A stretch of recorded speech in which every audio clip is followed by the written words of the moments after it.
بھی ہے بیمار بھی ہے.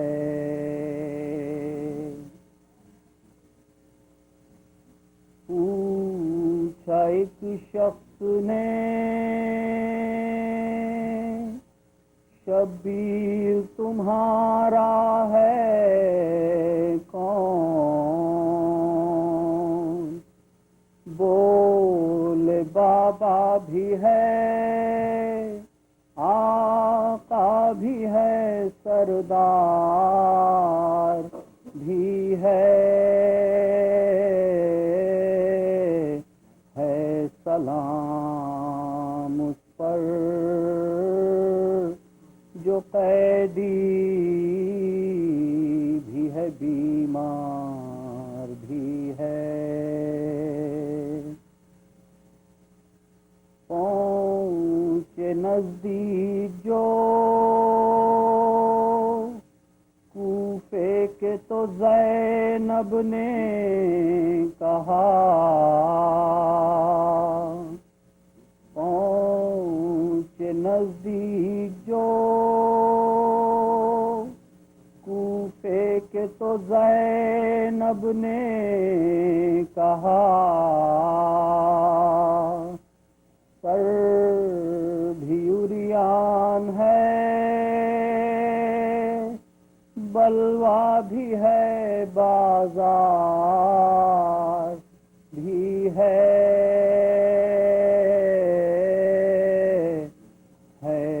سلام اس پر جو قیدی بھی ہے بیمار بھی ہے. جب اسے شمر نظر آتا یہ رو رو کہتا، جب اسے شمر نظر آتا یہ رو رو کہتا، یہ میرے باپ کا قاتل بھی ہے، خونخوار بھی ہے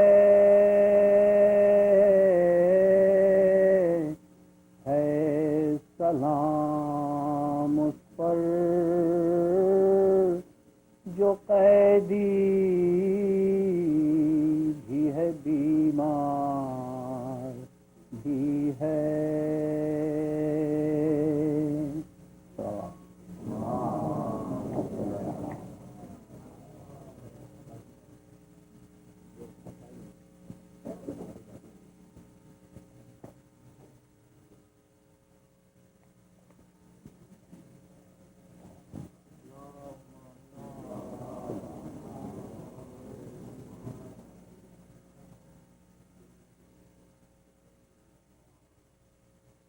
شبیہ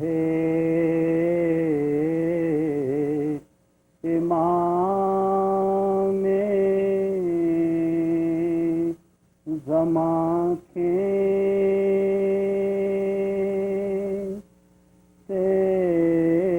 ہیں، شبیہ امام زمان کھینچتے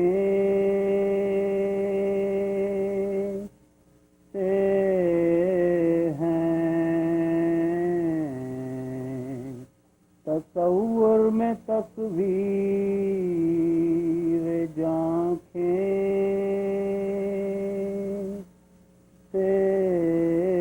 ہیں، شبیہ امام جگہ مولی ہے مزاروں کی خاطر،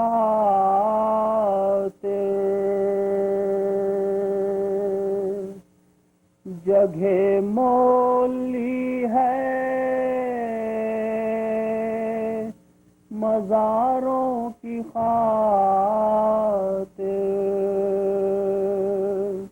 زمیں پر شہیدی نشاں کھینچتے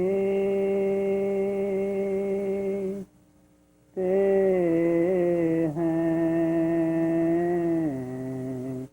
شبیہ امام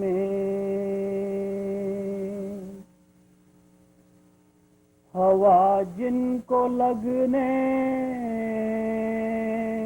نہ دیتی تھی بلبل ہوا جن کو لگنے نہ دیتی تھی بلبل وہ گل اب جفائے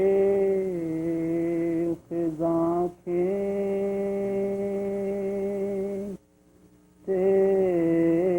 ہیں شبیہ امام کہا رو کے اکبر نے اے درد تھم جا کہا رو کے اکبر نے اے درد تھم جا کلیجے سے بابا سے نہ کھینچتے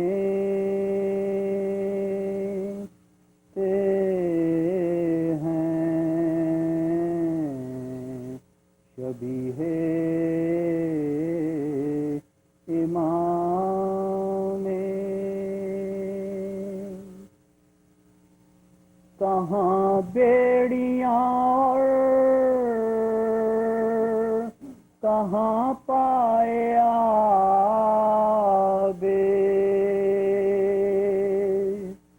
یہ لنگر کہیں نہ تواں کھینچتے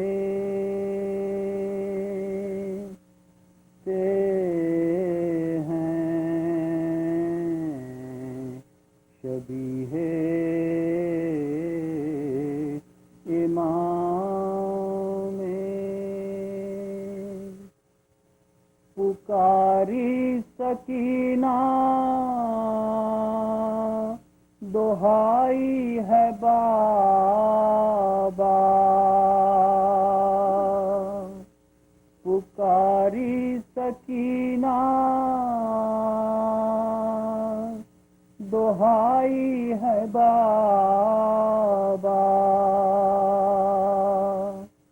ستمگر میری بالیاں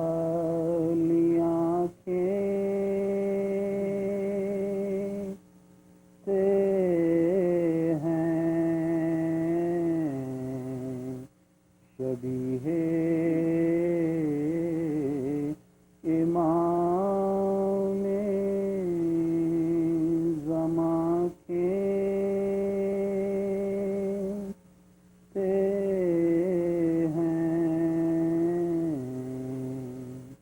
شبیہ امام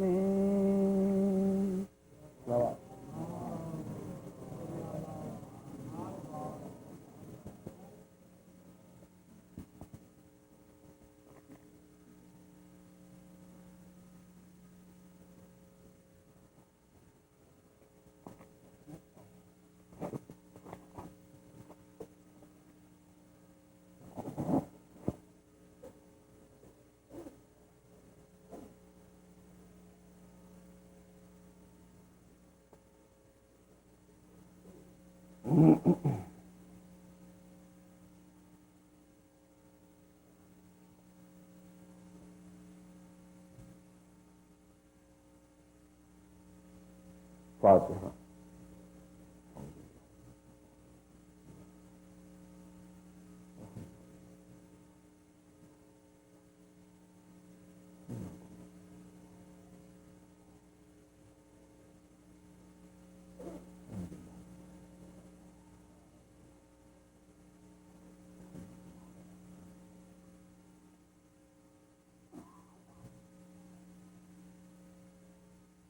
أعوذ بالله السميع العليم من الشيطان اللعين الرجيم. بسم الله الرحمن الرحيم. الحمد لله رب العالمين بارئ الخلائق أجمعين، والصلاة والسلام على سيدنا ونبينا وشفيعنا أبي القاسم محمد وآله الطيبين الطاهرين المعصومين الهداة المهديين الذين أذهب الله عنهم الرجس وطهرهم تطهيرا. أما بعد، فقال الله سبحانه تبارك وتعالى في كتابه المبين وفرقانه المتين وقوله الحق: والذين جاهدوا فينا لنهدينهم سبلنا وإن الله لمع المحسنين. صلوات محمد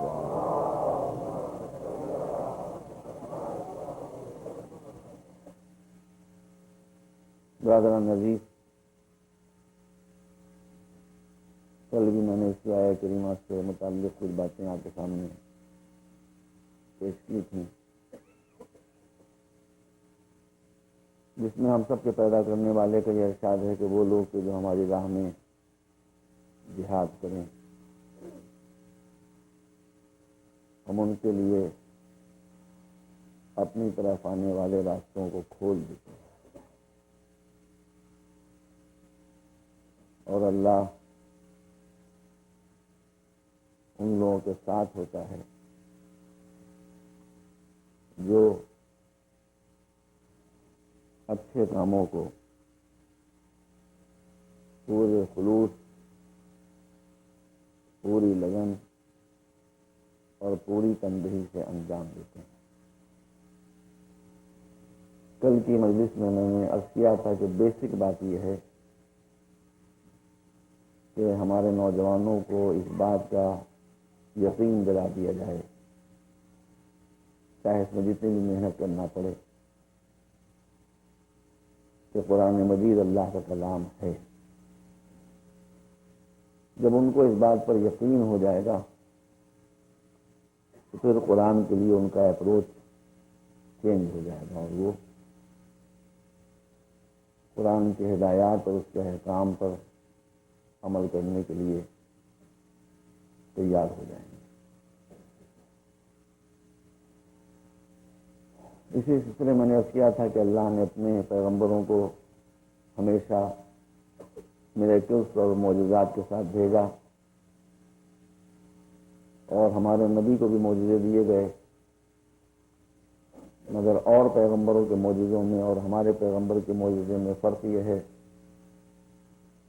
کہ ان کے معجزے ٹیمپریری تھے جو ہوئے اور ختم ہو گئے، اس لیے کہ ان کی شریعت ہی ایسی تھی کہ جو آئی اور چلی گئی، ختم ہو گئی، اور جس نبی کی شریعت باقی رہنے والی تھی اس کو معجزہ بھی وہ دیا گیا کہ جو قیامت تک باقی رہے گا۔ دوسرا فرق میں نے آپ کے سامنے یہ عرض کیا تھا کہ ہر نبی کا معجزہ دیا گیا اور ہمارا اس پر ایمان ہے، لیکن ہر نبی کا معجزہ میریکل بس میریکل اور معجزہ ہے، وہ ہماری ہدایت نہیں کر سکتا۔ لیکن اسلام کے پیغمبر کو جو معجزہ دیا گیا وہ باقی بھی ہے، اور ایک رہنما کی شکل میں باقی ہے جو ہماری پرابلمس کو سالو کر سکتا ہے اگر ہم اس کو فالو کریں۔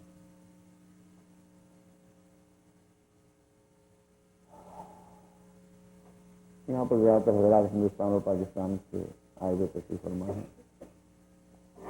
ہندوستان کی آزادی کی لڑائی میں مولانا ابوالکلام آزاد کا بہت بڑا حصہ تھا، جو بعد میں ایجوکیشن منسٹر بنا دیے گئے تھے۔ اب کچھ ان کو اچھا سمجھتے ہیں، کچھ برا سمجھتے ہیں، جسٹ ناٹ مائی کنسرن، میرے سے کوئی تعلق نہیں ہے۔ مجھے تو آپ کے سامنے دوسری بات کرنا ہے کہ مولانا ابوالکلام آزاد نے ایک کتاب لکھی، انڈیا ونس فریڈم، لیکن اس کے کچھ پیجز ایسے تھے کہ جس میں اپنے بعض ساتھیوں پر، معاصرین پر جو ان کے ساتھ ٹیم تھی، ان پر کچھ کرٹیسائز کیا گیا تھا، تو ان کو اس بات کا اندیشہ ہوا کہ یہ پیجز صحیح طریقے پر پھر اس میں چھپ نہیں پائیں گے، یا تو اس کو روک دیا جائے گا یا اس میں کچھ ادھر سے ادھر ادل بدل کر دیا جائے گا، یا مجھے مجبور کر دیا جائے گا اومیشن اور ڈیلیشن کے لیے۔ تو آپ کو معلوم ہے کہ انہوں نے اس کو سیلڈ کر دیا، اور سیل کرنے کے بعد انہوں نے یہ ول کر دی، یہ وصیت کر دی کہ میرے مرنے کے 30 برس کے بعد اسے چھاپا جائے۔ اب ظاہر ہے کہ ان کے مرنے کے، ان کے انتقال کے 30 برس کے بعد جب وہ اوراق نکال کر چھاپے گئے تو وہ سب بھی مر چکے تھے جن کا اس میں تذکرہ تھا۔ مراجعہ فرمایا آپ نے، آج علم کی روشنی کے زمانے میں یہ صورتحال ہوتی ہے کہ اگر ایک مصنف کسی کے خداؤں کو برا نہیں کہتا بلکہ چند افراد کے پر کچھ تنقید کرتا ہے تو اس کو اس بات کا اندیشہ ہوتا ہے کہ اس کی کتاب میں تحریف کر دی جائے گی اور اسے کچھ سے کچھ کر دیا جائے گا یا صحیح طریقے پر چھپنے نہ دیا جائے گا، لہذا وہ اسے سیل کر دیتا ہے، اور سیل کرنے کے بعد یہ وصیت کرتا ہے کہ اس کے مرنے کے 30 برس کے بعد اس کتاب کو شائع کیا جائے۔ بہت سمجھا آپ نے۔ لیکن قرآن مجید کا معجزہ یہ ہے کہ جب حضور کریم نے مکے کی گلیوں اور سڑکوں میں قرآن مجید کی تلاوت شروع کی تو مشرکین نے یہ کہا کہ لا تسمعوا لهذا القرآن والغوا فیہ لعلکم تغلبون، اول تو اس قرآن کو سنو ہی نہیں، اور اگر یہ قرآن تم کو سنائیں تو جب تم اسے نقل کرو تو اس میں گڑبڑ کر دو، یہ کہیں کچھ اور تم کر دو کچھ۔ یہ مشرکین نے چیلنج کیا، والغوا فیہ، اس میں گڑبڑ کر دو اور اس طرح سے اسلام کے پیغام کے اوپر غالب آ جاؤ۔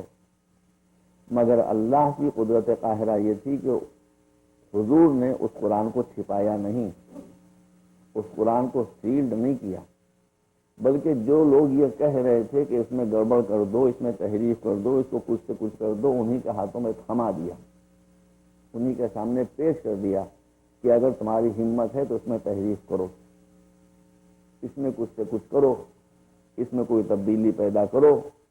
ابوالکلام آزاد کو اپنی کتاب کو سیل کرنا پڑا۔ حضور نے ان چیلنج کرنے والوں کے سامنے کتاب الہی کو رکھ دیا کہ اگر تم میں ہمت ہے تو اس کو چینج کرو، اور یہ ہسٹوریکل فیکٹ ہے کہ قرآن مجید کا ایک حرف بھی ادھر سے ادھر نہ کیا جا سکا۔ یہ خود اس بات کی دلیل ہے کہ کوئی سپریم پاور تھی کہ جو قرآن مجید کی حفاظت کر رہی تھی، جس نے کہہ دیا تھا کہ انا نحن نزلنا الذکر وانا لہ لحافظون، ہم نے قرآن کو اتارا ہے اور ہم خود قرآن کے محافظ ہیں۔ مسئلہ یہی ہے، ڈرتا ہوں کہ بات پھر کہیں لمبی نہ ہو جائے، کہ ویسے تو اللہ خاموش رہتا ہے، لیکن جب کوئی طاقت اس کو چیلنج کر دیتی ہے تو پھر وہ اس چیلنج کرنے والے کو اسی کی زبان میں جواب دیتا ہے۔ جیسا کہ آپ نے سنا ہوگا، سنا کیا قرآن مجید میں ہے کہ کچھ کاہنوں نے یہ پیشین گوئی کر دی تھی فرعون سے کہ بنی اسرائیل کے یہاں بچہ پیدا ہوگا جو تیرے تخت حکومت کو الٹ دے گا، تو قرآن مجید کہتا ہے کہ اس ظالم نے اپنے تخت حکومت کو بچانے کے لیے معصوم بچوں کے گلوں کو چھریوں کے نیچے رکھ دیا، دائیاں معین کر دی کہ لڑکی پیدا ہو تو اسے چھوڑ دو، لڑکا پیدا ہو تو اسے فوراً ذبح کر دو۔ ذرا غور کیجیے آپ، ہمیشہ سے استبدادی حکومتوں کا یہ طرز عمل رہا ہے کہ ان کے تخت حکومت کے پائے معصوموں کے خون کی سیٹوں پر رکھے جاتے ہیں۔ اب اس کی یہ کوشش ہے کہ بچہ پیدا نہ ہونے پائے، تو اللہ یہ انتظام کر سکتا تھا کہ موسیٰ پیدا ہوتے کہ ان کی پرورش ہو جاتی چھپ کر کسی ماحول میں، مگر چونکہ اس نے کہا تھا کہ میں پیدا نہ ہونے دوں گا، تو اب اللہ کی طرف سے خاموش جواب یہ دیا گیا کہ تو صحیح کہ یہ بچہ تیرے ہی گھر میں پرورش پائے اور غلاموں کی شکل میں پرورش نہ پائے۔ دیکھیے اب اسی لیے کہاں سے کیا کیا انتظام کیا گیا۔ پہلا انتظام یہ کیا گیا کہ اس کے گھر میں ایک مومنہ کو پہنچا دیا گیا جس کا نام آسیہ، جس کا ذکر قرآن مجید میں، بڑی پاک دامن بیوی، بڑی محترم بیوی، اس کا ذکر ہے خاص طور پر قرآن مجید ہے۔ اور پھر انسان قدرت شروع سے یہ ہوا کہ اس کو لاولد رکھا گیا، ایشولیس۔ چنانچہ جب وہ صندوق، وہ باکس جس کے اندر حضرت موسیٰ کو لٹا کر ماں نے دھڑکتے ہوئے دل کے ساتھ دریائے نیل کی موجوں کے سپرد کر دیا تھا، تو اب روایات یہ بتاتے ہیں کہ وہ باکس ڈاؤن اسٹریم میں نہیں چلا بلکہ اپ اسٹریم میں چلا، اور لے جا کر وہیں پر جہاں پر فرعون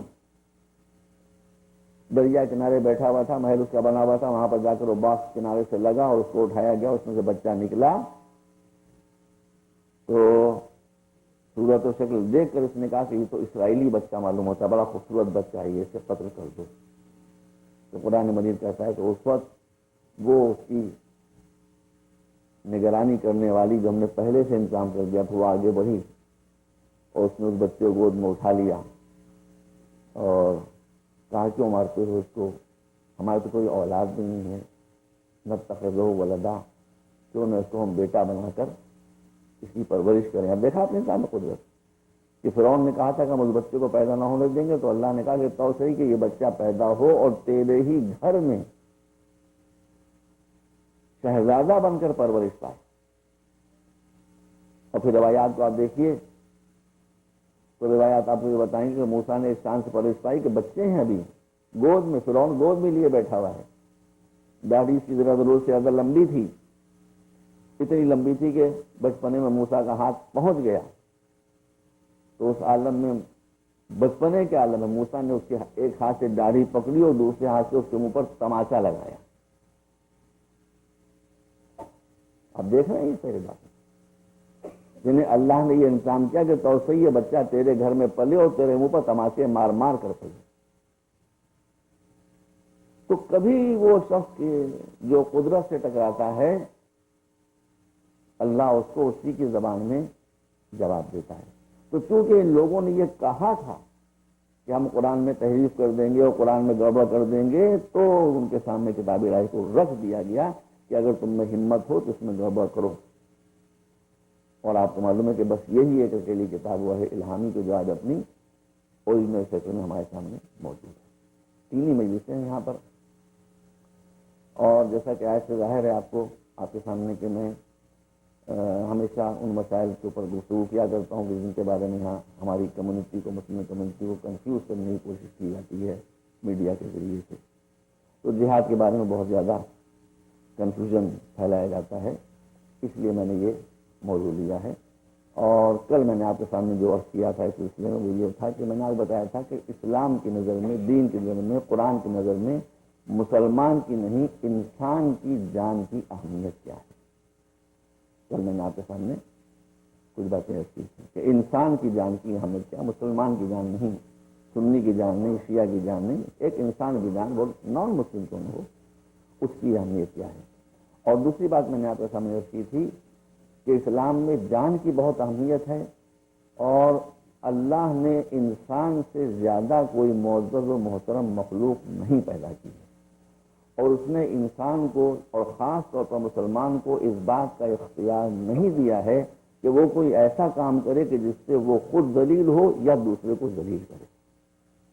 گفتگو یہاں تک پہنچی تھی۔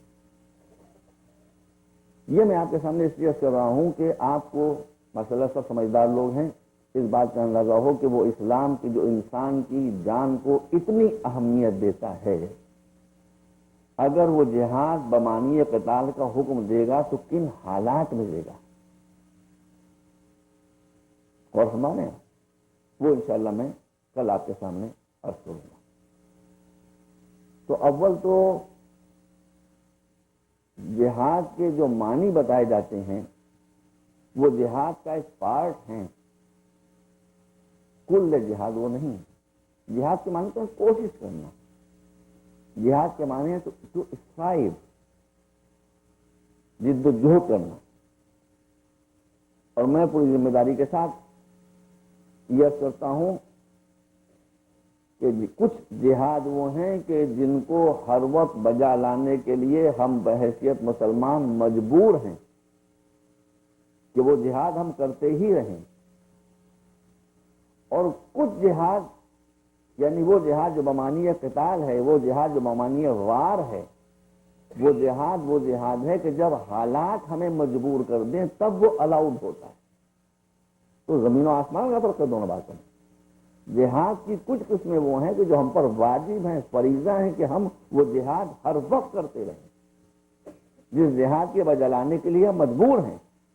اور وہ جہاد کو جو بمانی قتال ہے، انشاءاللہ میں کل آپ کے سامنے رسولوں کو قرآن مجید کی آیات کی روشنی میں، وہ تو صرف اس وقت ہوتا ہے کہ جب حالات ہم کو مجبور کر دیں، تب جہاد بمانی قتال ہوتا ہے. تو وہ جہاد کو جو ہر وقت ہم پر واجب ہے، وہ کون سا جہاد ہے؟ وہ جہاد ہے، پہلا جہاد ہے جہاد بالعلم، یعنی علم کے ذریعے جہاد کرنا، نالج کے ذریعے جہاد کرنا، ریزننگ کے ذریعے جہاد کرنا، لاجک کے ذریعے جہاد کرنا. یہ جہاد ہم پر ہر وقت واجب ہے.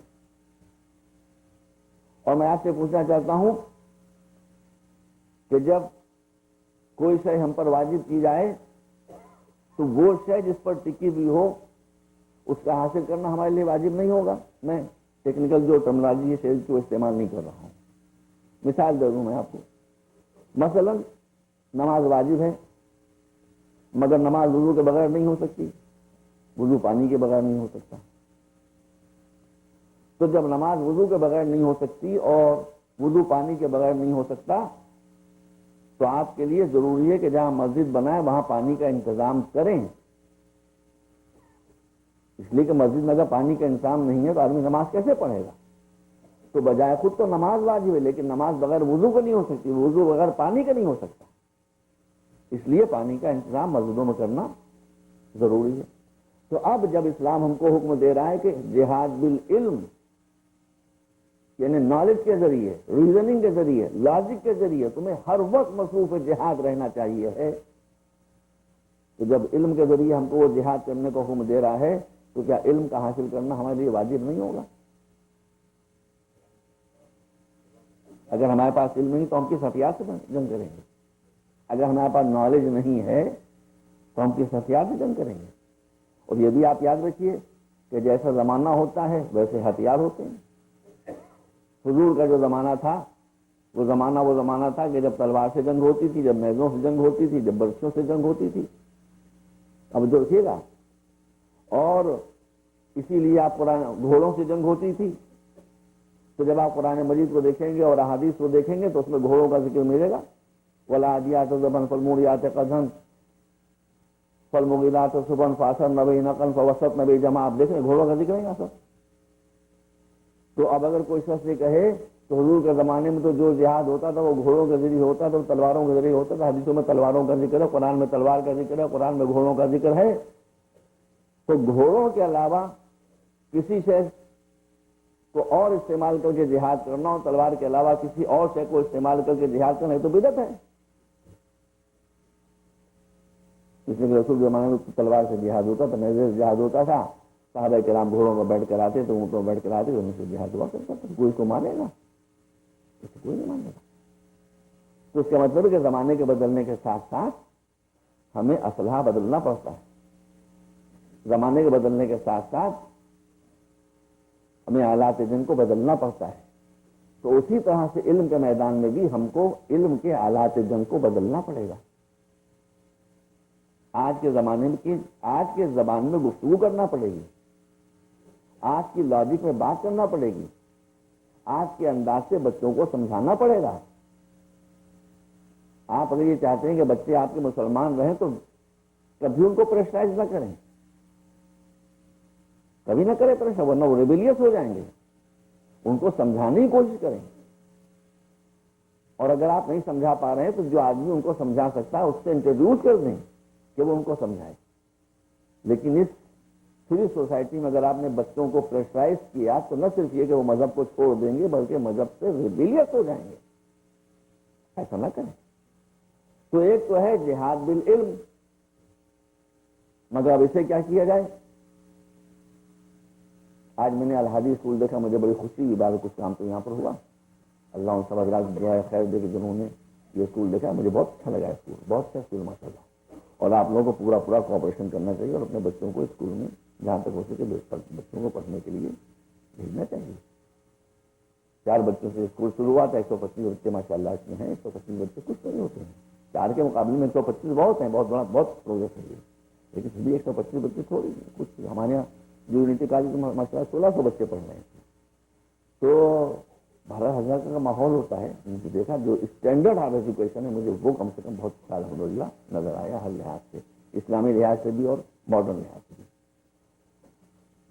مگر یہ ایک اسکول کیا کافی ہے؟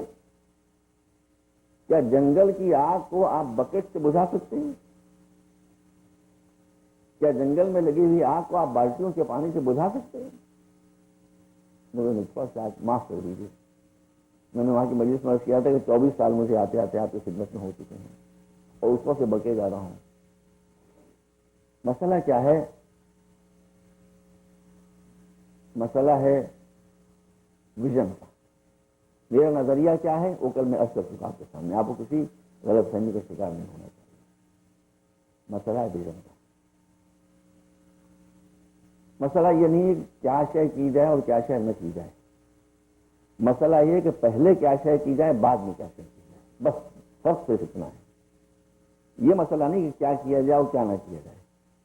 مسئلہ اتنا ہے کہ ہمیں سینس آف پرائرٹی ڈیولپ ہونا چاہیے کہ کیا شے پہلے کرنے والی ہے اور کیا شے بعد میں کرنے والی ہے. آپ سنیے، جہاد بالعلم کی بات ہو رہی ہے. جب اسرائیل بنا تو وہ آپ جانتے ہیں کہ جوش کمیونٹی کتنی زیادہ ویلدی ہے، سب سے زیادہ دولت انہی کے پاس ہے. تو جوش لوگ خوشی خوشی اپنے چیف ربائی کے پاس بلینز آف ڈالرز کے پلیجز لے کے پہنچ گئے کہ اللہ نے ہم کو وہ زمین دے دی ہے کہ جس کا وعدہ کیا تھا. تو وی شوڈ تھینکس. یہ ہوا، ہم کو اللہ کا شکر ادا کرنا چاہیے. تو وہ چیف ربائی نے پوچھا کہ تم شکریہ کیوں ادا کرنا چاہتے ہو؟ کہا ہم یہ چاہتے ہیں کہ ہماری سرزمین کے اوپر ایک ایسا سیناگوگ بنے کہ نہ دنیا میں کوئی ایسا چرچ ہو، نہ دنیا میں کوئی ایسا مندر ہو، نہ دنیا میں کوئی ایسی مسجد ہو. اتنا ہیوج، اتنا خوبصورت، اتنا بیوٹیفل، اور اس کے لیے پیسے کی کوئی کمی نہیں ہے. جتنے ارب ڈالر آپ کو چاہیے ہم دینے کے لیے تیار ہیں. میں کچھ کہوں گا نہیں، میں تو خالی واقعہ بیان کر رہا ہوں. اب آپ اس سے کوئی نتیجہ نکالیں تو نہ نکالیں، نہ نکالیں. میں اتنے ڈیلیکیٹ معاملات کچھ کر تھوڑ سکتا ہوں. تو جب ان ملٹی بلینرز اور ملینرز لوگوں نے کہا کہ ہم چاہتے ہیں کہ ہماری سرزمین پر ایک ایسا سیناگوگ بنے کہ اتنا بڑا، اتنا خوبصورت، اتنا ہیوج، اتنا بیوٹیفل، کوئی مندر نہ ہو، کوئی مسجد نہ ہو، کوئی چرچ نہ ہو. تو وہ ربائی تھا مگر اس کے پاس ویژن تھا. اس نے کہا کہ جس اللہ کا شکر ادا کرنے کے لیے تم اتنا بڑا سیناگوگ بنانا چاہتے ہو، اس کو اس سیناگوگ کی ضرورت نہیں ہے. اتنے بڑے سیناگوگ کی کوئی ضرورت نہیں. وہ تو کائنات کا مالک ہے، سورج کو بنانے والا ہے، ستاروں کو بنانے والا ہے، گیلیکسیز کو بنانے والا ہے. تم جتنا بڑا بھی سیناگوگ بناؤ گے اس کی نظر میں اس کی حیثیت کیا ہوگی؟ جتنا بھی خوبصورت بناؤ گے اس کی نظر میں حیثیت کیا ہوگی؟ تو اس کو اتنے بڑے اور اتنے خوبصورت سیناگوگ کی ضرورت نہیں ہے. ہاں اس کے بچوں کو ایجوکیشن کی ضرورت ہے. اس لیے یہ جو فنڈ تم میرے پاس لے کر آئے ہو اس کو پریزرو کر دو، ریزرو کر دو اپنی کمیونٹی کی ایجوکیشن کے لیے. اور وہ فنڈ جو پریزرو کیا گیا اور ریزرو کیا گیا اسی سے جوش کمیونٹی کے ان بچوں نے پڑھا کہ جو پڑھنا چاہتے تھے اور نہیں پڑھ سکتے تھے. اور اسی کا نتیجہ یہ ہے کہ آج دنیا میں سب سے زیادہ ایجوکیٹڈ کمیونٹی اگر کوئی ہے تو جوش کمیونٹی. غلط تو نہیں کر رہا؟ آپ امریکہ میں تشریف فرمائیں، دو اور سائنس کی جو فیلڈس ہیں ان کو آپ جانے دیجیے. مجھے اتنا بتائیے کہ جو یہاں کی جتنی یونیورسٹیز ہیں، ایک یونیورسٹیز کو چھوڑ کر اگر بھائی فزکس کو آپ جانے دیجیے، کیمسٹری کو آپ جانے دیجیے، بایولوجی کو آپ جانے دیجیے، زولوجی کو آپ جانے دیجیے، کاسمولوجی کو آپ جانے دیجیے، ایسٹرونومی کو آپ جانے دیجیے، ایسٹرو فزکس کو آپ وہ سب کو جانے دیجیے، انجینئرنگ کو جانے دیجیے، میڈیسن سب کو جانے دیجیے. قیامت یہ ہے کہ اس امریکہ میں جتنی ٹاپ کی یونیورسٹیز ہیں اس میں اسلامک ڈپارٹمنٹ بھی ہے اور اسلامک ڈپارٹمنٹس میں 2-1 کو چھوڑ کر ہر جگہ چیف کون ہے؟ جیو۔ اب آپ ذرا غور کریں کہ جب جیو اسلامیات کو پڑھائے گا، کوئی یہودی اسلامیات کو پڑھائے گا تو کیا پڑھائے گا؟ تو اس لیے میں نے کہا کہ یہ ویژن کی بات تھی، اب ان کے سمجھداری بن رہے ہیں۔ تو سوال خالی پہلے اور بات کا کہ پہلے کیا کام کیا جائے، میرا کسی سے کوئی اختلاف نہیں ہے، میں صرف اتنا کہتا ہوں کہ پہلے ایجوکیشن کے ذریعے کمیونٹی کو بنائیے، جب کمیونٹی بن جائے گی تو ساری چیزیں خود بخود بنتی چلی جائیں گی۔ اور اگر آپ نے ایجوکیشن کو چھوڑ دیا، اب آگے کچھ نہیں کہوں گا، اور کمیونٹی کو نہیں بنایا تو شیطان کے کان بہرے، میرے منہ میں خاک، ہر مسجد کا واش ہو سکتا ہے جو بابری مسجد کا ہوا۔ جب مسلمان مضبوط تھے مسجد بنی، مسلمان کمزور ہوئے مسجد گر گئی، ایک مسجد کیا گری ہے، وہ ہزاروں مسجد، کوئی استبل بنا ہوا ہے، کوئی مندر بنا ہوا ہے جس کی آپ کو خبر بھی نہیں۔ اس پنجاب میں آپ جا کر دیکھیں صورت حال کیا ہے۔ تو میں کسی چیز کا مخالف نہیں ہوں، سوال یہ کہ پہلے کیا شے بنائی جائے۔ تو اسلام کہتا ہے کہ پہلا جہاد ہے جہاد بالعلم، نالج کے ذریعے جہاد، ریزننگ کے ذریعے جہاد۔ کیوں؟ میں نے آپ کو سمجھ کیا تھا کہ اسلام آپ کو کسی ایسی بات کی اجازت نہیں دیتا ہے کہ جس کے ذریعے سے آپ ذلیل ہو سکیں، اور میں نے کیا تھا آپ کے سامنے کہ جس کے پاس علم نہیں ہوگا اس کی دنیا میں عزت نہیں ہے۔ علم اپنے ساتھ عزت لے کر آتا ہے، ایجوکیشن اپنے ساتھ وقار لے کر آتی ہے، ایجوکیشن اپنے ساتھ اقتدار لے کر آتی ہے، ایجوکیشن اپنے ساتھ حکومت لے کر آتی ہے۔ اور پھر میں آپ کے سامنے کر دوں، آپ سوالات مجھ سے خوب کریں، مجھے بڑی خوشی ہوتی ہے، بلکہ میں تو یہ چاہتا ہوں کہ اب اس سال تو جو کچھ ہو گیا تو ہو گیا، آئندہ سال سے 3 مجلسیں اگر آپ کرنا چاہتے ہیں تو 2 مجلسیں رکھیے اور 1 ڈسکشن رکھیے۔ میری رائے جو ہے بہرحال وہ اس سال تو جو سیٹنگ ہو گئی وہ سیٹنگ ہو گئی، اگر میری زندگی اور اگلے سال انشاءاللہ میں آتا ہوں تو آپ پلیز ایسا کریں کہ 2 مجلسیں رکھیں اور 1 سیشن رکھیں ڈسکشن کا۔ یہ کوئی مناسب بات نہیں کہ میں کہتا ہوں اور آپ سنتے رہیں، بھائی آپ کی بھی اپنی اوپینینس ہیں، اور آپ لوگ بھی تو ماشاء اللہ پڑھے لکھے لوگ ہیں، میں ہندوستان یا پاکستان کسی دیہات تھوڑی بڑی پڑھ رہا ہوں، سب ماشاء اللہ انٹیلیجنٹ لوگ ہیں، سب ایجوکیٹڈ لوگ ہیں۔ آپ کے ذہن میں سوالات اٹھتے ہوں گے اور وہ سوالات آپ کے دل میں گھٹ کے رہ جاتے ہوں تو آپ کے سوالات دل میں کیوں گھٹتے ہیں؟ آپ کو اس میرے سامنے پیش کرنا چاہیے۔ تو بہرحال اب اس سال جو پروگرام ارینج ہو گیا وہ ہو گیا، لیکن اگر آپ کے ذہن میں کچھ سوالات ہیں تو میں اس کے بعد تھوڑی دیر میں تو ٹھہر سے ہوتا ہوں، ورنہ مجھے پھر جانا ہے، ورنہ پھر آپ رسوم کو مجھ سے ڈسکس کر سکتے ہیں۔ اور ہمیشہ ان چیزوں سے بہت خوش ہوتا ہوں، جب میں لندن میں ایسا پڑھا کرتا تو آخری مجلس نہیں ہوتی تھی کہ وہ اوپن ڈسکشن ہوتا تھا، میں ممبر بیٹھا رہتا، ان کے سوالات آتے رہتے تو میں جواب دے دیتا تھا، جو مجھے جوابات معلوم تھے جو نہیں معلوم تھے وہ نہیں بھی دیتا تھا، کوئی میں بہت بڑا علامہ یا بہت بڑا اسکالر تھوڑی نہیں، لیکن یہ بات ہونا چاہیے تاکہ سوالات جو آپ کے ذہن میں خاص طور پر ینگسٹرس کے ذہن میں پیدا ہو رہے ہیں ان کو ابھر کر آنا چاہیے۔ اس لیے کہ جب کسی کے ذہن میں سوال ابھر کر آتا ہے تو اس کو یہ یقین ہوتا ہے کہ اس کا جواب ہم کو نہیں ملے گا، تو کم سے کم یہ مس انڈرسٹینڈنگ اس کی دور ہونا چاہیے اور کلیئر ہونا چاہیے۔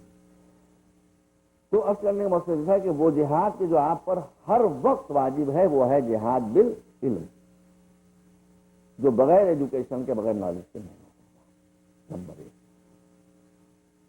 تو یہ جو جہاد کو بدنام کیا جاتا ہے کہ جہاد کے معنی ہولی وار، وہ تو بالکل آخری اسٹیج ہے جس کو میں کل کروں گا، اور اس میں بھی میں آپ کو بتاؤں گا جو باتیں انشاءاللہ آپ کو یاد رہیں گی۔ فی الحال تو آپ سمجھیے کہ وہ جہاد تو ہم پر تھوپا جاتا ہے مجبوری کی حالت میں، اور یہ جہاد کرنے کے لیے ہم مجبور ہیں اللہ کی طرف سے، یہ جہاد ہمیشہ ہوتا رہے، علمی جہاد۔ کیوں؟ بات سن لیجیے، بات صرف اتنی ہے کہ اگر میدان جنگ میں ہم تلوار لے کر آ گئے اور ادھر سے کفار و مشرکین تلوار لے کر آ گئے اور ہم نے ایک مشرک کو مار دیا تو کیا ہوگا؟ ایک مشرک کم تو ہو جائے گا، ایک کافر کم تو ہو جائے گا، ایک مسلمان بڑھے گا نہیں۔ لیکن اگر ہم نے علمی جہاد کے ذریعے سے کسی کافر اور کسی مشرک کو کنورٹ کر لیا تو ایک نسل اور ایک جنریشن مسلمان ہو جائے۔ اب اس کے لیے کوئی آرگومنٹ کتنا ہی مضبوط کیوں نہ ہو، جب تک کہ مستند حدیث و قرآن سے اس کے لیے دلیل نہ ہو کہ کوئی ویلیڈیٹی نہیں ہوتی۔ شہید کا اسلام میں بہت مرتبہ ہے۔ دیکھیے شہید کا مرتبہ کیا ہے؟ اللہ کے نام کا زور، اللہ کے نام کا زور یہ ہے کہ اللہ کے نام میں یہ طاقت ہے کہ یہ نجس کو پاک کر دیتا ہے. یہ معمولی بات ہے، یہ نجس کو پاک کر دیتا ہے، اور یہ نام نہ لیا جائے تو پاک نجس ہو جاتا ہے. اب یہاں تو آپ بقرعید میں قربانی کر نہیں سکتے، مجبور یہاں تو اللہ ہے، آپ یہاں سے فرض اللہ. لیکن آپ جہاں سے آ رہے ہیں وہاں بقرعید آئی اور آپ نے ایک دمبا لیا، ایک بکری لی، ایک گوشت لیا، کوئی ایک جانور لیا، بڑا قیمتی جانور، بہت اچھا جانور، آپ نے قبلہ رو اس کو لٹایا جو ذبیحہ کا حکم ہے، وہ سب سارے شرائط پورے ہو گئے، خالی چھری پھیرتے وقت بسم اللہ نہیں کہا. کیا ہو گیا؟ نجس، میتا. اب آپ اسے نہیں کھا سکتے، نجس ہو گیا وہ. اور اسی جانور پر آپ چھری پھیرتے وقت کہتے ہیں بسم اللہ و باللہ. دیکھیے غور کیجیے گا ذرا، تو نہ صرف یہ کہ مرنے کے بعد بھی وہ جانور پاک رہا. بعض چیزیں ہوتی ہیں، میں ٹیکنیکل ٹرمالوجی شریف کے استعمال نہیں کر رہا ہوں آپ کے سمجھانے کی غرض سے، بعض چیزیں ایسی نجس ہوتی ہیں کہ جنہیں آپ پاک کر سکتے ہیں، بعض چیزیں ایسی نجس ہوتی ہیں جسے دنیا کی کوئی طاقت پاک ہی نہیں کر سکتی. میرے ہاتھ میں ذرا سے یورین لگ گیا، میں نے پاک کر لیا، کپڑے کو پاک ہو گیا. لیکن خود یورین کو اگر میں پاک کرنا چاہوں، یورین پاک نہیں ہو سکتا، وہ نجس لائن ہے. اور سمجھا آپ نے؟ تو اسی طرح سے بلڈ پاک نہیں ہو سکتا. بلڈ ہے تو وہ نجس ہی رہے گا. لیکن اللہ کے نام کا اثر یہ ہے کہ ذبیحے کے بعد جب آپ اس کو ذبیحہ کر چکے اور گردن سے خون بہ گیا، اب اس کے گوشت پر جو خون لگا ہوا ہے وہ اللہ کے نام کی برکت سے پاک ہو گیا. جناب نسیم صاحب تشریف فرما ہے، بہت ہمارے پرانے دوست ہیں، بڑے ہی شریف انسان ہیں اور بہت ہی بڑے اسکالر ہیں.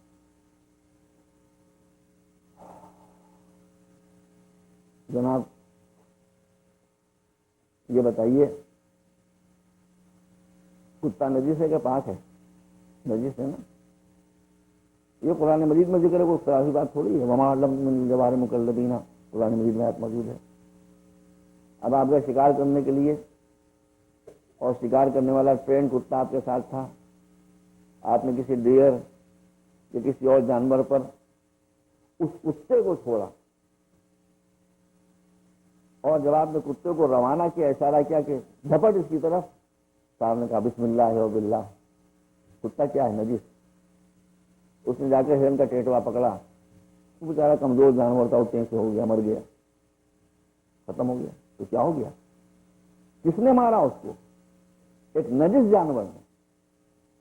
مگر یہ حدیث نہیں، یہ قرآن ہے کہ ایک نجس جانور نے، کتے نے بھی اگر اسے گردن پکڑ لی اور وہ جانور مر گیا ہے، اور تم نے جب کتے کو چھوڑا تھا بسم اللہ و باللہ کہا تھا، تو وہ جانور تمہارے لیے پاک ہے، وہ ذبیحہ ہے. بس جہاں کتے کے دانت لگے تھے وہاں پر اس کو پاک کر لو یا اس کا پورشن ہٹا دو، باقی وہ جانور ذبیحے کا حکم ہے. دیکھا آپ نے اللہ کے نام کا اثر. تو میں نے اس کیا کہ اللہ کے نام کا اثر یہ ہے کہ یہ نجس کو پاک کر دیتا ہے. میں اپنے موضوع کو نہیں چھوڑ رہا ہوں. بڑے سے بڑا مقدس انسان، بڑے سے بڑا عالم، بڑے سے بڑا مجتہد، ادھر روح نکلی ادھر جسم نجس ہوا، جب تک وہ سننا دیں آپ اس سے، ہے نا مسئلہ. یہ بڑے سے بڑا مجتہد، بڑے سے بڑا عالم، بڑے سے بڑا مقدس، یہ تو ہوگا. ادھر اس کا دم نکلا اور جسم نجس ہو گیا. اب جب تک آپ اسے غسل نہ دیں وہ پاک نہیں ہو سکتا. لیکن اللہ کے نام کا اثر یہ ہے کہ ایک بالکل معمولی انسان میدان جہاد میں آئے بمانی قتال، اور آنے کے بعد زخمی ہو، اور زخمی ہونے کے بعد مر جائے. اب اس کی لاش اٹھا کر آپ لے کر چلے، اول تو ڈیڈ باڈی وہ نجس، پھر اسے ٹپکتے ہوئے خون کے قطرے، نجس در نجس. لیکن شریعت کہتی ہے کہ چونکہ اس نے اللہ کے نام پر جان دی ہے، لہذا اس کا جسم بھی پاک ہے، اس کے جسم سے ٹپکنے والا خون بھی پاک ہے. یہ اللہ کے نام کا اثر ہے. تو آپ کیا سمجھ رہے ہیں کہ میں اپنی لائن سے ہٹ گیا؟ میں لائن سے نہیں ہٹا، میں لائن ہی پر ہوں. آپ نے ملاحظہ فرمایا کہ صرف اور صرف اور صرف شہید کا خون وہ ہے جو واقعی بتمام معنی شہید ہو. وہ شہید نہیں ہے، شہید تو جگہ ہوا کرتے ہیں شہید، وہ نہیں جو واقعی شہید ہوں، جو شریعت اسلامی کی بقا کے لیے قانون شریعت کے حدود کے اندر جہاد کر رہے ہوں، جس کو میں کل عرض کروں گا، ان کا خون پاک. اگر آپ کے جس پر کچھ قطرے ٹپک جائیں نو پرابلم، آپ اس میں نماز پڑھ سکتے ہیں، بالکل پاک کرو. اور سمجھا آپ نے؟ لیکن اب جہاد بالعلم کی منزل کیا ہے؟ کہ وہ خون کے جو اللہ کی راہ میں بہ رہا ہے، جس کو اللہ کے نام کی برکت نے پاک و پاکیزہ کر دیا ہے، اب وہ خون گرتا ہے، اس کا درجہ گرتا ہے، وہ ڈی ویلو ہوتا ہے. جس کی اتنی ویلو ہے وہ ڈی ویلو ہوتا ہے. کس کے سامنے؟ تمام سیاہ سنی کتابوں حدیثوں کی بھری پڑی کہ حضور نے فرمایا کہ مداد العلماء افضل من دماء الشہداء. اسکالرز اور علماء کے پن سے جو روشنائی کے قطرے ٹپکتے ہیں وہ اس خون کے قطرے سے زیادہ ویلو رکھتے ہیں جو شہیدوں کے جسم سے ٹپکتا ہے.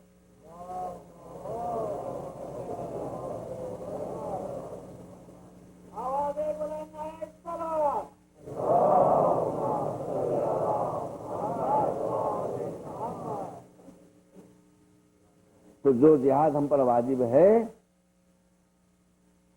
جو آدمی جہاد سے فرار کرے اس کو سارے مسلمان برا بھلا کہتے ہیں. ابھی وہ کم سے کم میدان جہاد میں آیا تو تھا، بیچارہ آباد میں نہیں ٹک پایا.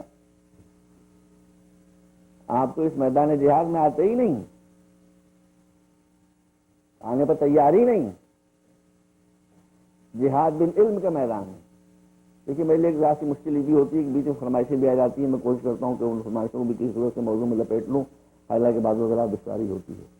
تو ایک تو جہاد بالعلم ہے جو ہم پر ہر وقت واجب ہے، اور جب جہاد بالعلم ہم پر ہر وقت واجب ہے تو علمی اسلحہ سے ہر وقت ہمیں لیس رہنا واجب ہے. اور جب جہاد بالعلم واجب ہے تو جس زمانے کی کا جو اسلحہ ہو علمی، وہی علمی اسلحہ ہمارے پاس ہو. اس لیے کہ ہم مشین گن کا مقابلہ، کلاشنکوف کا مقابلہ تلوار سے نہیں کر سکتے. ایٹم بم کی بات پاس جانے دیجیے. تو اس لیے میری پھر آپ سے گزارش ہے، موت و زندگی کا کسی کے اعتبار نہیں ہے. آپ کو اللہ سلامت رکھے، میری موت و زندگی کا کوئی اعتبار نہیں ہے. میرے ساتھی سب جا رہے ہیں کہ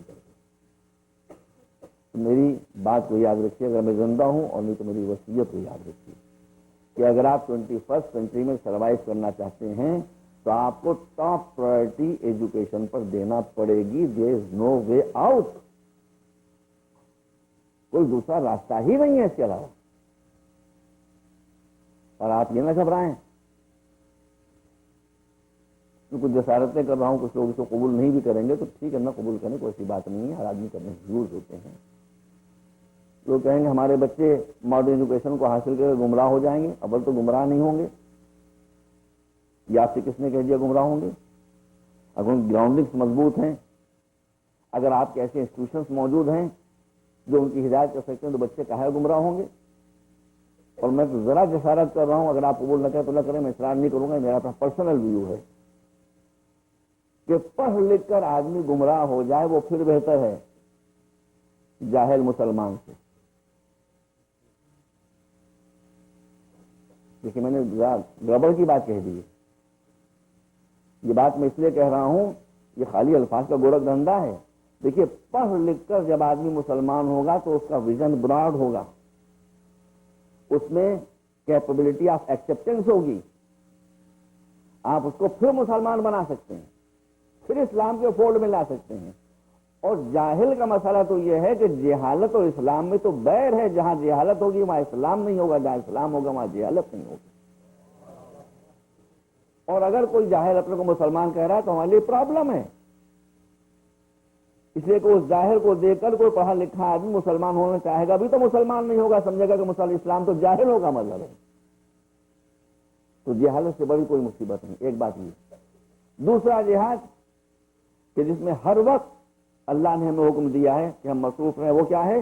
جہاد بالمال، پیسے کے ذریعے،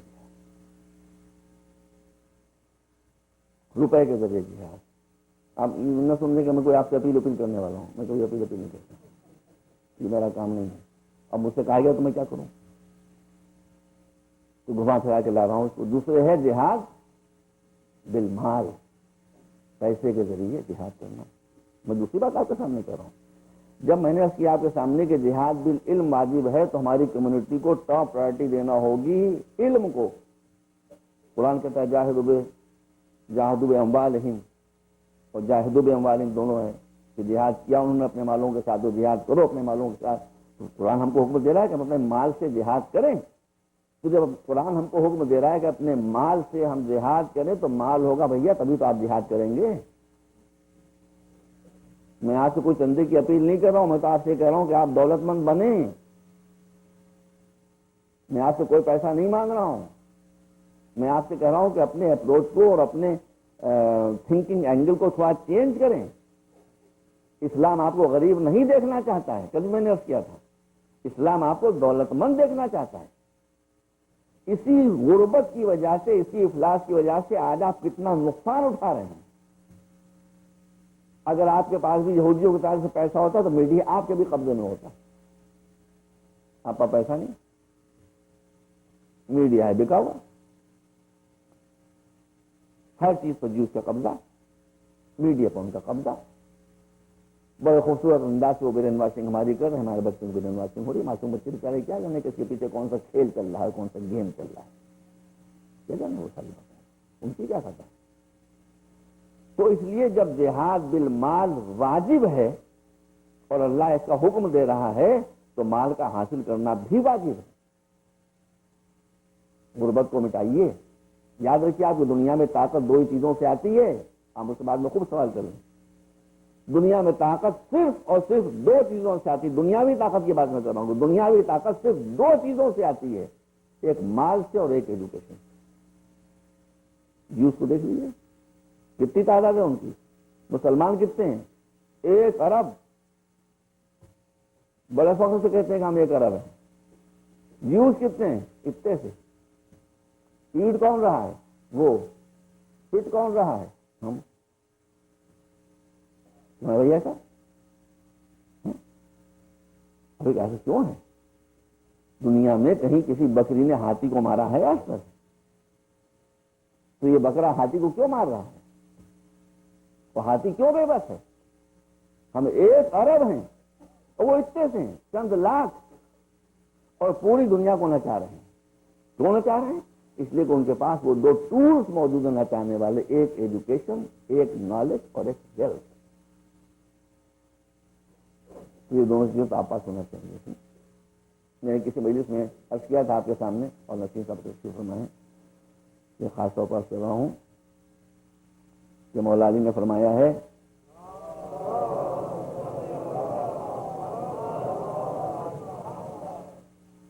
کہ میرے سامنے جو دشمن آیا میں نے اسے قتل کر دیا. کوئی دشمن پر غالب نہیں ہو پایا، مگر حسرت لے کر جا رہا ہوں. مولا فرماتے ہیں کہ حسرت لے کر جا رہا ہوں کہ میرے 2 سب سے زیادہ خطرناک دشمن تھے، ان کو میں قتل نہیں کر سکا. یہ حسرت لے کر جا رہا ہوں. جب کسی نے پوچھا کیوں نہیں قتل کر سکے، کہا اس لیے قتل نہیں کر سکا کہ وہ کانکریٹ شکل میں تھے ہی نہیں. اگر وہ انسان کی شکل میں ہوتے، ہیومن بینگ کی شکل میں ہوتے تو سب سے پہلے میں انہیں قتل کر دیتا. مجبوری یہ کہ وہ انسانی شکل میں ہیں ہی نہیں. کسی کی سمجھ میں کیا کہہ رہے ہیں؟ کہا کون آپ کے وہ 2 دشمن ہیں؟ کہا کہ میرے وہ سب سے بڑے 2 دشمن کے جن سے سارے میرے دشمن پیدا ہوتے ہیں وہ 2 ہیں، ایک ہے غربت اور ایک ہے جہالت. کہا کہ یہ حسرت لے کر جا رہا ہوں کہ میں انہیں نہیں مٹا سکا، میں انہیں قتل نہیں کر سکا. ممبر کوفہ بیٹھ کر فرمایا کرتے تھے کیا کروں اس سینے میں علم کے سمندر موجود ہیں، مجھے وہ سینے نہیں مل رہے ہیں کہ جس میں ان علوم کو منتقل کرو. آپ کیسے لے کے ماننے والے ہیں؟ یہ جہاد ہے آپ کا کہ اپنی کمیونٹی سے غربت کو مٹائیے، اپنی کمیونٹی سے جہالت کو مٹائیے. اس ذیل میں بس اتنا میں آپ کے سامنے عرض کر دوں کہ انڈیویجولس کی اگر آپ مدد کر رہے ہیں تو آپ آزاد ہیں. دیکھیے ایک بات سمجھیے، قرآن مجید میں کیا کہا؟ ہم مسئلہ وہی جو میں نے کل کہا تھا کہ ہم کو عربی نہیں آتی، تو جو جس نے بتا دیا ہم اسے پیچھے لگ لیے. عربی آتی ہو تم خود قرآن کو پڑھو، تم خود سمجھ لے قرآن مجید کیا کہہ رہا ہے.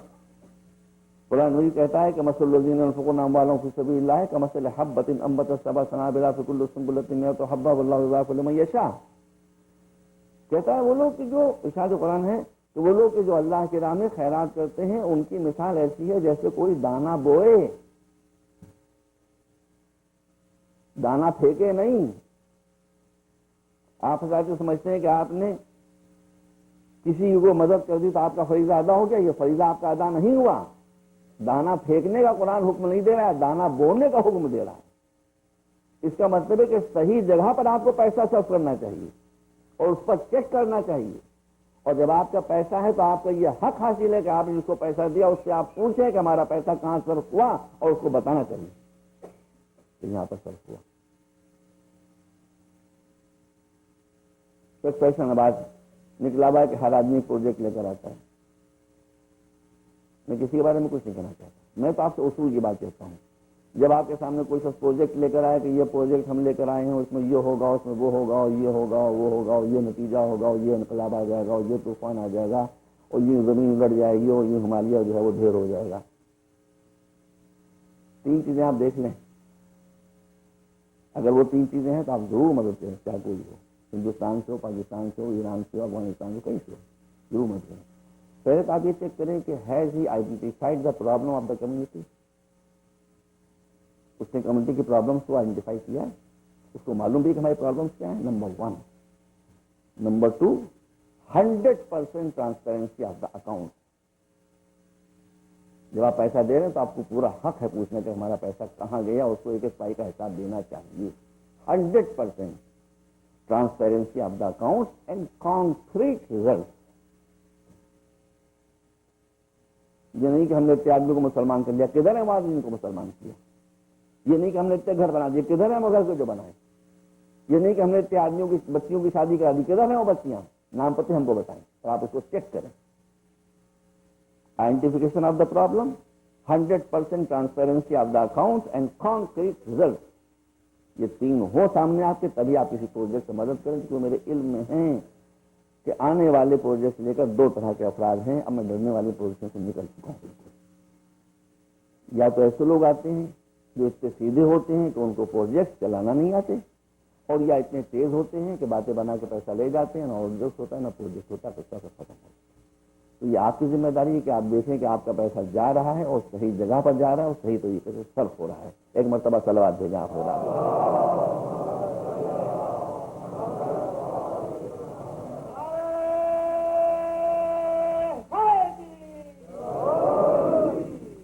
اور اسی میں آتا ہے خمس اور زکات. اگر آپ براہ راست خود کا پیسہ بھیج رہے ہیں مرضی وقت تو ٹھیک ہے، ان سے ہم کوشچن نہیں کر سکتے، وہ نائب امام. لیکن اگر ان کا کوئی نائب لے رہا ہے، ان کا کوئی ایجنٹ لے رہا ہے، اگر ان کو وکیل لے رہا ہے تو یو ہیو فل رائٹ ٹھیک جاتا ہوں. ایسا مت کیا کیجیے آپ لوگ، بڑی گڑبڑیں ہو رہی ہیں اس میں. تو یہ بات آپ یاد رکھیں کہ شریعت نے جو ٹیکسز آپ پر لگائے ہیں، اگر پوری کمیونٹی پابندی کے ساتھ اس کو ادا کرتی رہے اور اس کا پراپر یوٹیلائزیشن ہوتا رہے تو ہمارے یہاں کوئی غریب رہ ہی نہیں جائے گا. نہ کوئی بیمار رہ جائے گا بغیر دوا کے، نہ کوئی بچی رہ جائے گی بغیر شادی کے، نہ کوئی بچہ رہ جائے گا بغیر ایجوکیشن کے. یہ میری طرف سے گارنٹی ہے. 2 چیزیں ہونا چاہیے. سب لوگ اپنی ذمہ داری کو محسوس کریں. اس کے ساتھ ساتھ جو لوگ لے رہے ہیں ان پر بھی آپ چیک رکھیں کہ پیسہ کہاں خرچ ہو رہا ہے. اس کے بغیر کام ہی چلے گا. آپ نے کسی کو پیسہ دے دیا، آپ کو معلوم ہونا چاہیے کہ پیسہ پر کہاں خرچ ہو رہا ہے. تو بہرحال آج کی مجلس میں پیش کر رہا ہوں کہ 2 جہاد جو ہم پر واجب ہیں ہر وقت. ایک جہاد بالعلم، اور جب جہاد بالعلم واجب ہے تو مسلسل ہمیں اس بات کی کوشش کرنا چاہیے کہ ہماری کمیونٹی علم، نالج، ایجوکیشن کے میدان میں ہر کمیونٹی سے ایکسل کر کے آگے نکلتا ہے. اور دوسرے جہاد بالمال، جب جہاد بالمال ہمیں کرنا ہے تو ہمارے پاس پیسہ ہونا چاہیے، جبھی تو ہم جہاد بالمال کریں گے. اور اگر پیسہ نہیں تو جہاد بالمال ہم کیسے کریں گے؟ اگر آپ پاس پیسہ نہ ہوتا تو یہ سنٹر کیسے بنتا؟ کتنی چیزیں ایسی ہیں کہ جو بغیر پیسے کے ہو ہی نہیں سکتی. وہ تو شریعت ایک رحیم اور رحمان اللہ کی طرف سے، لہذا اس نے غریبوں کے لیے بھی راستے بنا دیے ہیں. لیکن اصولی طور پر آپ دیکھیں کہ آپ کا حج کرنے کو دل چاہ رہا ہے، اگر آپ پاس پیسہ نہیں تو آپ حج کیسے کریں گے؟ آپ زیارت کرنے کو دل چاہ رہا ہے، اگر آپ پاس پیسہ نہیں تو آپ زیارت کیسے کریں گے؟ آپ کا پریچنگ کرنے کے لیے دل چاہ رہا ہے، اگر آپ پاس پیسہ نہیں تو آپ پریچنگ کیسے کریں گے؟ آپ چاہ رہے ہیں کہ میڈیا کو ہم تھوڑا آپ نے کیپچر کریں، اور جیسے جیوس نے کیپچر کیا ویسے کیپچر کریں، پیسہ نہیں تو آپ کیسے کیپچر کریں گے؟ تو دنیا ہی نہیں آخرت بھی پیسے کے اوپر ٹکی ہوئی ہے۔ ابھی دوسری بات ہے کہ ہمارا پیدا کرنے والا وہ ہے کہ جو امیروں کا بھی ہے اور غریبوں کا بھی ہے، اور یہ باہر ایک ایونچولیٹی ہے کہ ہر کمیونٹی میں غریب رہتے ہیں، تو اس نے غریبوں کے دل کو ٹوٹنے نہیں دیا۔ اس نے کہا امیر جب حج کرے گا تو اسے ثواب ہوگا، غریب بیچارہ اگر حج نہیں کر سکتا ہے وہ یہ نیت کر لے کہ میں اگر میرے پاس پیسہ ہوتا تو میں حج کرتا، ادھر اس نے یہ نیت کی، اس کو ثواب حج مل گیا۔ اس لیے کہ اسلام میں انما الاعمال بالنیات، اعمال کا تعلق ہمیشہ نیت سے ہوتا ہے۔ بس ایک بات اب کر دوں آپ کے سامنے، اب معصوم کا قول ہے، امام کا قول ہے، اس سے آپ اندازہ کریں کہ میں جو آپ کے سامنے کر رہا ہوں یہ صحیح کر رہا ہوں یہ غلط کر رہا ہوں۔ ہمارے پانچویں امام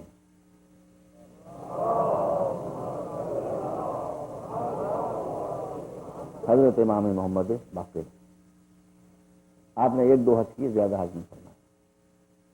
جب کسی نے کہا کہ فرزند رسول لوگ تو ہر سال حج کرنے کے لیے جاتے ہیں، آپ نے زیادہ حج نہیں کیے، تو آپ نے کہا کہ ہاں مجھ پر جو حج واجب تھا وہ نکل لیا۔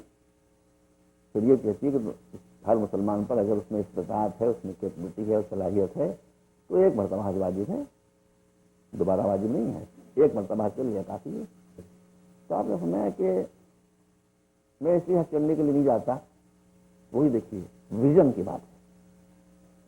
فرمایا آپ نے کہ مجھے اس بات پر اطمینان ہے کہ اگر میں دل میرا توقع ہے کہ میں حج کے لیے جاؤں، اسلام قربانی کا نام ہے، اسلام سیکریفائس کا نام ہے، میرا دل چاہتا ہے کہ میں حج کرنے کے لیے جاؤں، لیکن میں اپنے دل کو مارتا ہوں، یہ سیکریفائس کرتا ہوں، اور جو پیسہ حج میں صرف ہو سکتا ہے اسی پیسے کو میں صرف کرتا ہوں ایک خاندان کی کفالت میں کہ ایک فیملی اپنے پیروں پر کھڑی ہو جائے۔ تو مجھے اس بات پر اطمینان ہے کہ اللہ مجھے 1 حج کا نہیں بلکہ ایک فیملی کے کھڑے کرنے پر پیروں پر مجھے 90 حجوں کا ثواب دے گا۔ دیکھیے یہ ویژن والی بات ہے، یہ ویژن والی بات ہے۔ تو جس کے پاس ایسے لیڈرز ہوں اور ایسے رہنما ہوں وہ کمیونٹی ویژن لیس ہو جائے، اس سے بڑھ کر کوئی اور بات افسوس سے آتی ہے۔ تو 2 جہاد آپ کو کرنا، پہلا ہے جہاد بالعلم، دوسرا ہے جہاد بالمال، اور تیسرا جہاد بھی آپ کو کرنا ہے جو پورا میڈیا اس وقت لگا ہوا ہے اسلام کی امیج خراب کرنے کے لیے اور مسلمانوں کی امیج خراب کرنے کے لیے، اس راہ میں بھی آپ کو جہاد کرنا ہے۔ آپ کو بہت پولائٹ ہونا ہے، آپ کو بہت مائلڈ ہونا ہے، آپ کو دوسروں کی خدمت کے لیے ہمیشہ بہانوں کی تلاش کرتے رہنا ہے۔ میڈیا آپ کے پاس نہیں ہے، آپ خود اپنا میڈیا بن جائیے۔ ٹی وی آپ پاس نہیں ہے، آپ خود اپنا ٹی وی بن جائیے۔ وعدہ کیجئے تو وعدے کو پورا کیجئے، کام کیجئے تو محنت سے کیجئے، دیانت سے کیجئے، اور کریں آپ۔ کوئی صحیح بخاری کو نہیں پڑھے گا اسلام کو سمجھنے کے لیے، کوئی اصول کافی کو نہیں پڑھے گا اسلام کو سمجھنے کے لیے، دوسروں کے لیے تو اسلامی کتابیں آپ کا اپنا بیہیویئر و کردار ہے، جو آپ کا بیہیویئر و کردار ہوگا وہ اسلام کی سمجھ میں آئے گا۔ بس منزل ختم ہو رہی ہے۔ رسول کا کردار کیا تھا؟ اب میں ہمارا اور آپ کا کردار کیا ہے وہ آپ خود جانیں اور میں خود جانوں، اس کے بیان کرنے کا موقع نہیں ہے۔ ایک شخص اگر مجھے ذرا سا کچھ کہے تو میں قابو کے باہر ہو جاتا ہوں۔ رسول صحابہ کرام کے درمیان بیٹھے ہیں، یا سنی سائی کتاب میں حدیث موجود ہے۔ ایک شخص آیا اور آنے کے بعد رسول کے شان میں گستاخیاں سے شروع کر دی، استغفر اللہ، مغلظات اور محملات اور معلوم کیسے کسی اسلام کا ہے۔ صحابہ کو غصہ آ گیا، لوگ کھڑے ہو گئے مارنے پیٹنے کے لیے۔ رسول نے سب کو بٹھایا اور کہا اقطع لسانہ، کاٹ دو زبان اس کی۔ لوگ خوش ہو گئے۔ ایک صحابی نے ہاتھ پکڑا، لے کر چلے، کہاں لے کر جا رہے ہو؟ کہا سرکار آپ نے ہماری زبان کاٹ دو، زبان کاٹنے کے لیے جا رہے ہیں۔ کہا نہیں میں نے تم سے نہیں کہا ہے، میں نے علی سے کہا ہے۔ اب علی نے اس کا بازو پکڑا، لے کر گئے، لوگ سمجھے زبان کاٹنے کے لیے جا رہے ہیں۔ گھنٹہ 2 گھنٹے کے بعد وہ آدمی واپس آیا تو وہی شخص جو رسول کی شان میں گستاخیاں کر رہا تھا وہی رسول کی شان میں قصیدہ پڑھتا ہوا آیا۔ تو رسول نے کہا زبان کاٹنے سے میرا مطلب یہ نہیں تھا، زبان کاٹنے سے میرا مطلب یہ تھا کہ یہ پریشان ہے، اس کی پریشانیوں کو دور کر دو تاکہ اس کی زبان بدل جائے۔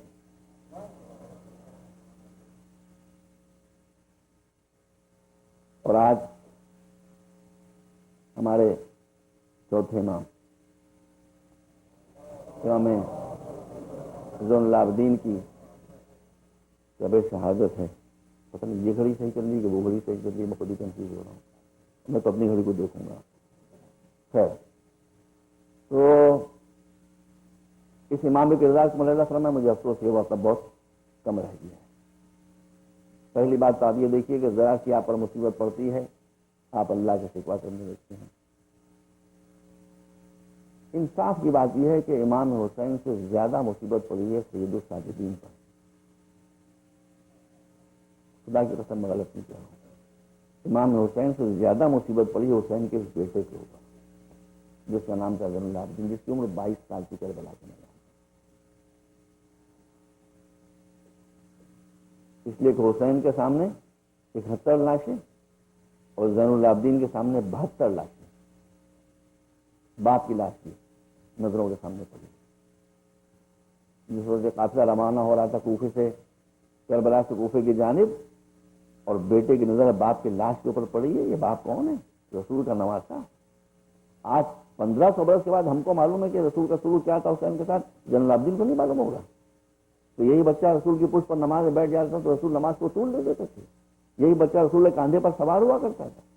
اسی بچے کے بارے میں رسول نے فرمایا کہ احب اللہ من احب حسین, اللہ دوست رکھے اس کو جو میرے بچے کو دوست. تو ہم کو آج معلوم امام زین العابدین کو کچھ نہیں معلوم تھا. تو جب یہ منظر دیکھا تو قریب تھا کہ روح جسم سے نکل گیا. تو اس وقت کس نے تسلی دی؟ علی کی بڑی بیٹی زینب نے, پھوپھی نے آ کر بچے کو, بھتیجے کو سنبھالا. تو حسین نے ساری مصیبتیں دیکھی عزیزوں, مگر حسین نے یہ مصیبت نہیں دیکھی کہ بہن سربراہانہ ہے. حسین نے بھرے ہوئے بازاروں میں اپنی بہن کو سن بستہ سربراہانہ گھومتے ہوئے نہیں دیکھا. یہ مصیبت زین العابدین دیکھ رہے ہیں. کتنی مصیبتیں دیکھی. میں نے کیا کہ ہم ایک مصیبت ذاتی پڑتی کی خبر آ جاتے ہیں اور معاذ اللہ کی سیوا کرنے کے ہوتے ہیں. آپ تاریخ کو پڑھیے کہ جس شخص پر اتنی مصیبتیں گزری ہوں. شام غریبہ کی جب رات آئی ہے, 10ویں محرم کی رات, جس میں ہر طرف شہداء کی لاشیں پڑی ہوئی ہیں, جوان بھائی, کمسن بھتیجا, چچا, باپ, آئزہ, باپ کے کہنے والے اصحاب و انصار, جنازے کاغذ پڑنے میں بکھرے ہوئے. اور تاریخ, معتبر تاریخ بتاتی, معمولی نہیں, کہ اس عالم میں سید سجاد نے نماز عشاء پڑھنے کے بعد جب معبود کی بارگاہ میں سجدے میں سر رکھا ہے تو پوری رات ایک سجدے میں گزاری. لا الہ الا اللہ حقا حقا لا الہ الا اللہ صدقا وعدلا, پوری رات مناجات میں گزاری.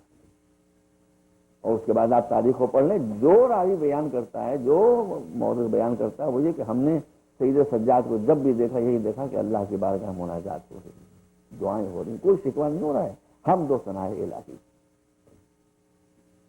میں نے بھی آپ کے سامنے بات عرض کی کہ تیسرا جہاد ہے کردار کا جہاد. دیکھیے کردار کا جہاد, بس میں سمجھ ختم کروں گا. یزید 3 برس حکومت کرتا ہے, 3 برس میں 3 کارنامے انجام دیے. رسول کا چمن پامال کیا کربلا کے میدان میں, مسجد نبوی کی بے حرمتی, گھوڑے بنوا دیے, متعدد صحابہ کرام و تابعین کو شہید کیا, اور معلوم کیا بچہ دیا, اور کعبہ کی حرمت پامال. 3 سال میں یہ 3 کام انجام دے کر وہ دنیا سے گیا. اب اس کا وہ لشکر کے جو مدینہ اور مکے میں تباہی پھیلا رہا تھا, جب اس کو خبر ہوئی کہ وہ بادشاہ مر گیا تو وہ لشکر تتر بتر ہو گیا. اسی کے لشکر کا ایک جنگل تھا جس کا نام تھا حسین ابن نمیر. میں آپ سے گزارش کرتا ہوں کہ آپ یہ کیریکٹر دنیا کے سامنے پیش کریں اور کہیں کہ اس کا جواب تمہارے مذہب میں ہو تو پیش کرو. تو جیسے قرآن کسی سورہ کا جواب نہیں مل سکتا, ویسے اس سیرت کا جواب نہیں مل سکتا. حسین ابن نمیر کون ہے؟ یہ حسین ابن نمیر وہ ہے کہ جس کی نگرانی میں, جس کی سرکردگی میں فرات پر پہرے بٹھائے گئے تھے اور پانی خیام الحسنی تک نہیں پہنچ رہا تھا. یہی حسین ابن نمیر وہ ہے کہ جس نے بعض روایات کی بنا کے اوپر اسی زین العابدین کے چھوٹے بھائی 18 برس کے علی اکبر کے سینے پر برچی کا نیزہ لگایا, پھل لگایا, جس سے یہ بچہ شہید ہوا. اب لشکر تتر بتر ہو گیا, جماعت ختم ہو گئی 1 منٹ کے اندر اندر. آپ اور اسی زمانے میں امام زین العابدین مکے اور مدینے کے درمیان سفر کر رہے ہیں کہ آپ نے ملاحظہ فرمایا کہ ایک آدمی عرب کے ریگستان میں زمین پر چس پڑا ہوا ہے. امام اور کسی کو اس عالم میں دیکھیں، فوراً اپنی سمائی روکی، قریب آئے، پہچانا، دیکھا کہ یہ انسان پیاس سے بس اب مرا اور اب مرا، پیاس اس منزل کے اوپر ہے، بے ہوش پڑا ہوا ہے، اب مرا اور اب مرا۔ صورت دیکھی، پہچانا، کیا پہچانا؟ کہ یہ وہی حسین ابن نمیر ہے جو فرادہ پہرے بٹھائے ہوئے تھا، جس نے میرے بھائی کے سینے پر بچی کا پھل لگایا تھا۔ اب میں کیا کہوں، تاریخ یہ معجزہ کردار کا پیش کرتی ہے۔ آپ غور کیجئے کہ امام نے جب اس کو دیکھا ہوگا تو کیا کیا منظر یاد نہیں آئے ہوں گے، سکینہ کے تماشے یاد نہ آئے ہوں گے، بچوں کی صدائیں لطش لطش کی یاد نہ آئی ہوں گی، اپنا پیارا بھائی علی اکبر یاد نہ آیا ہوگا، فرات کے کنارے پہرے بیٹھے ہوئے تو وہ سب یاد نہ آیا ہوگا۔ ایک سیکنڈ میں سارے منظر امام کی نظروں کے سامنے گھوم گئے ہوں گے، مگر اس کے باوجود امام زندہ بیٹھنے کے بعد اس کا سر اٹھا کر اپنے زانو پر رکھا، زانو پر رکھنے کے بعد دو دو چار چار قطرے پانی کو اس کے حلق میں ٹپکانا شروع کیے۔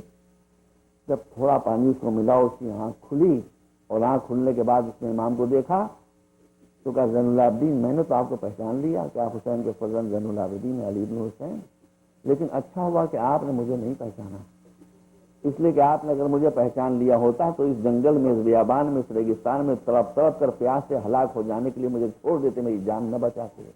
اچھا ہوا کہ آپ نے مجھے نہ پہچانا۔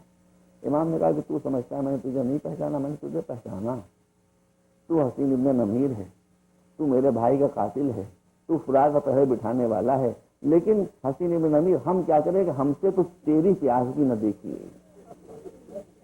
عزیزانو اتنا بتا دو کہ جو اپنے بھائی کے قاتل کی پیاس کو نہ دیکھ سکا، جب اس کے سامنے معصوم بچے تڑپ تڑپ کر آتے ہوں گے کہ ہائے ہماری پیاس ہمیں مار ڈالتی ہے، تو ہمارے دل پر کیا گزرتی ہوگی۔ جب اس کو یہ خبر ہوئی ہوگی کہ اس کا 6 مہینے کا بھائی علی اصغر سوال آپ کے اوپر تیر ظلم سے شہید کر دیا گیا، تو اس امام کے دل پر کیا گزرتی ہوگی۔